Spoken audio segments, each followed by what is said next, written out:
Ask me, I would never say that I'm the greatest player, and that's because I never played against all the people that represented the league prior to Michael Jordan. Your Hall of Fame induction this week has given everybody a chance to look back at their favorite Michael Jordan moments. Everybody has one. I wouldn't expect you to have one, although maybe you do. But what are a couple of them? What's important to us may not be important to you. What sticks out to you when you watch all this stuff? Wow. Yeah, I've seen a lot of stuff going across the TV and a lot of highlights and things of that nature, and they all represent me. I can't. It's like Coach Smith says all the time. He says, you ask me what's the greatest player that ever played at the University of North Carolina. He said, that's like asking which one of my kids is better than the other kid. I find it very difficult for me to single out all the things that I've done in the game of basketball, which have been, attributed to a lot of hard work and supportive people over the past, 20-some years. I can't pick one moment. I can say, okay, my whole name changed from Mike Jordan to Michael Jordan when I made the shot in 1982. But, obviously to finish up in 1998, making a shot at, Utah, coming back, and, last shot I made in Chicago Bulls. I mean, those are two that I think you can continue to find more in my baseball years. People look at my baseball years and they put so much, negative twist on it. To me, you love those. You love that. I wouldn't change that for nothing in the world, because I saw genuine people trying to achieve their dream with the faintest idea if they could or couldn't. Very few of them do. But you can never tell them. And I couldn't even tell them. I just enjoyed being around them because that to me was true passion for the game that they truly love. So I mean, there's so many things in my career that I just can't pick one out and say, that's my favorite. Sick game is mine, but that's another story. Which one? The sick game. Yeah, but what about the dream team? All of us playing together and practices and blah blah blah. Barcelona game, the Monte Carlo game, which I got to see a little bit of. Yeah, Magic don't like that one. No, I can imagine. He doesn't. There's a lot of trash talking going on. One of the last things I want to ask you about the dream team. When talk about commercialism, at first, it was driving it, and you didn't really want to be a part of that. But then when you got with those guys, you were into it instantly. How did it change, and how important is the dream team to your life? Well, anytime you represent your country, that's a privilege.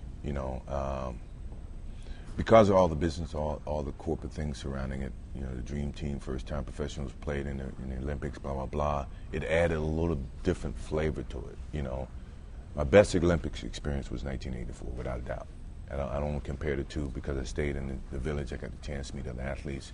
We understood and we got to accept the Olympic experience. In 1992, the dream team was somewhat an overshadowing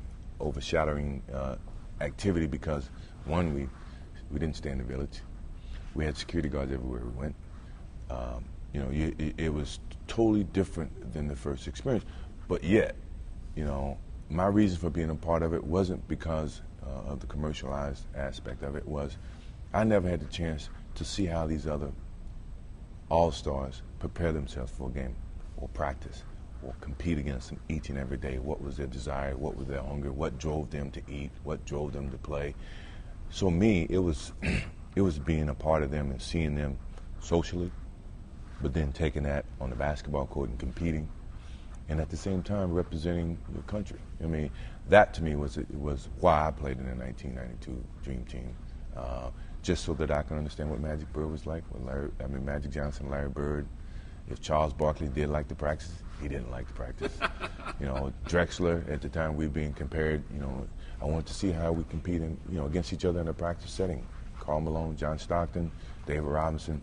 You threw in Kristen Laettner, Dookie. We were able to live with that one. But other than that, it was a great experience, and I wouldn't change it because I saw a lot of things about my guys I compete against, and it added to my respect to a lot of them, and obviously I understood, what made them tick, and I think they got an understanding about me too, what made me tick, and we appreciate each other's respect. Is that game in Monte Carlo, was that as competitive as anything you've ever done? Best game I ever played in. Best game I ever played in the sense that no coaching, yeah, there were referees, but not really. you know, and you had 10 Hall of Famers playing against each other. I mean, how many times are you going to get that to happen in the game of basketball? I mean, when I say 10 Hall of Famers, first ballot Hall of Famers. Well, it's not even a question. It's not even a second, third, or fourth. They first ballot.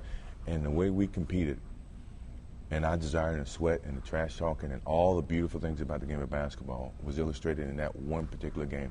That if you culminate everybody in the Hall of Fame and every game they played in, and you envision a game being played, that's how the game is going to be played. Last thing I want to ask you. Let me ask you real quickly. All right. You upset a lot of Tar Heels with your choice of Hall of Fame presenter. We've talked many times. I know how much you looked up to David Thompson, but tell people why. Tell Tar Heel Nation why David Thompson. Well, it's just simple. You know, no, I couldn't pick one Tar Heel over the other Tar Heel. You know, once again, go back to Coach Smith saying which one you want to pick over, blah blah blah. And I'm pretty sure everybody would have loved to have done it if I would have asked them. But what made it so easy was David Thompson. I grew up watching. You know, when I was 11 years old, when he was playing for North Carolina State. You know, I idolized him. I patterned parts of my game behind him. You know, he lives in Charlotte, where I work now. He's from North Carolina, Shelby, North Carolina. So there was a bunch of connections there. I mean, my kids didn't even know who he was. I had to tell them, back in 1974 in college, you couldn't dunk a basketball, and the term alley-oop came from this guy, and now they can identify who this. Because I think he deserves that type of recognition, that someone of my magnitude appreciates him, appreciate what he represented to the game. And he impacted my life. And if I've impacted his life by electing him and selecting him, great. I mean, we've done each other a favor here. And for the public who don't really know David Thompson, go back and read. And all the basketball enthusiasts, they know who David Thompson is. And you're talking about someone who's gone through some negative times and bounced back. To me, that is the most gratification that I've ever gotten from David Thompson, is that he made mistakes and he's bounced back and become a better person because of those mistakes. And we all have made mistakes. And to me, he represents, that person that, constantly looks at the positive side of everything, And I was very, very privileged that he accepted, my offer to induct me into the Hall of Fame. And I'm looking forward to seeing how much he smiled. I know I saw him last night. I said, you don't think you belong? I said, yeah, you do. You belong here. And I'm very proud that you accepted my invitation. Michael, congratulations. Appreciate it. Thank you. All right, my friend.